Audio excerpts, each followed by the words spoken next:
Have you ever said yes when every part of you wants to scream no? Or felt guilty just for putting yourself first? If you've ever struggled to set healthy boundaries, trust me, you're not alone. But today, we're going to change that. Hi everyone, welcome back to Stacey's Take, Wellness Within Wednesdays. I'm Stacey and I'm here to help you build healthier relationships, starting with your relationship with yourself.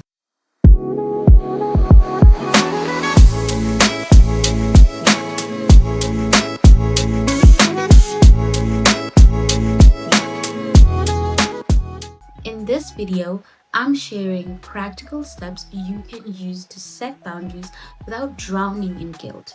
So grab a cup of tea or wine. I prefer wine. Get comfy and let's protect your peace.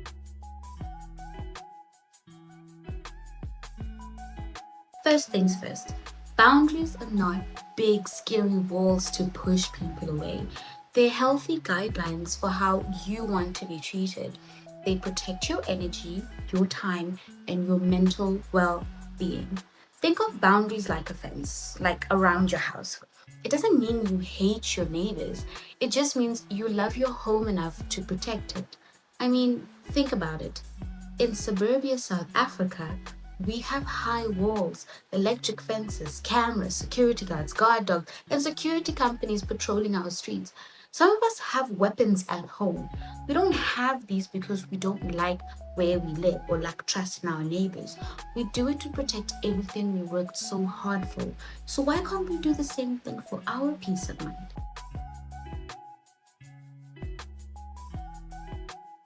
You need to pinpoint where you actually need strong boundaries. A big clue is resentment. When you feel used, drained, or like people are taking advantage of you, it usually means a boundary is missing. Common areas are family, work, friendships, and romantic relationships. Ask yourself, where do I feel most exhausted or frustrated? That's where a boundary is needed. Once you have pinpointed where and why you need a boundary, it becomes so much more easier to set them and follow through with them.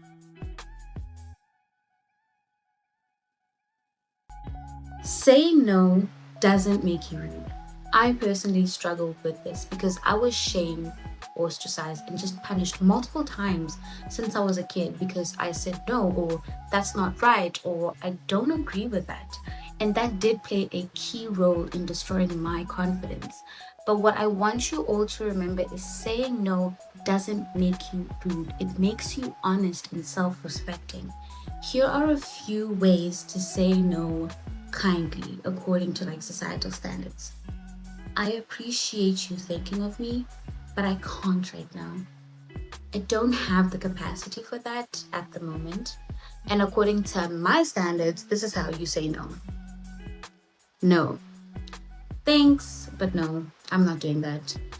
That's outside of my pay grade. My favorite for toxic work environment, this is outside of our agreed working hours. I will attend to it tomorrow during the agreed working hours we signed on.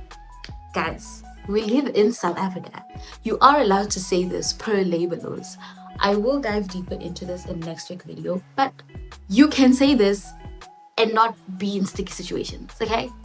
In essence, start practicing in small, low-pressure situations like declining an event or extra task you truly don't want to do.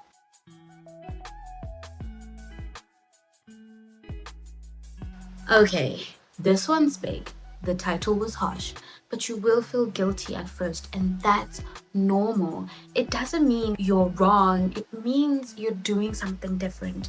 Most of us were taught to please everyone, especially as African women. We were taught to minimize ourselves and please everyone.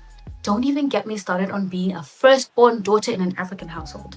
I will crash out. So we gotta put ourselves first, which will make you feel selfish and very uncomfortable at first.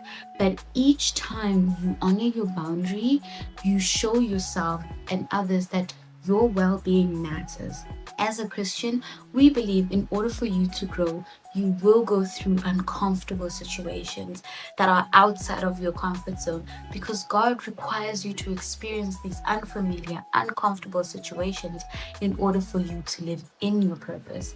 And as an individual working in the financial markets, you do not become successful in your comfort zone. You have to push yourself to get to where you want to really be, despite how unfamiliar it may feel. High benefits require high risks. So be a risk taker, set your boundaries, stick by it, and you'll be surprised about your growth and achievements. No matter how selfish it may feel, don't back down.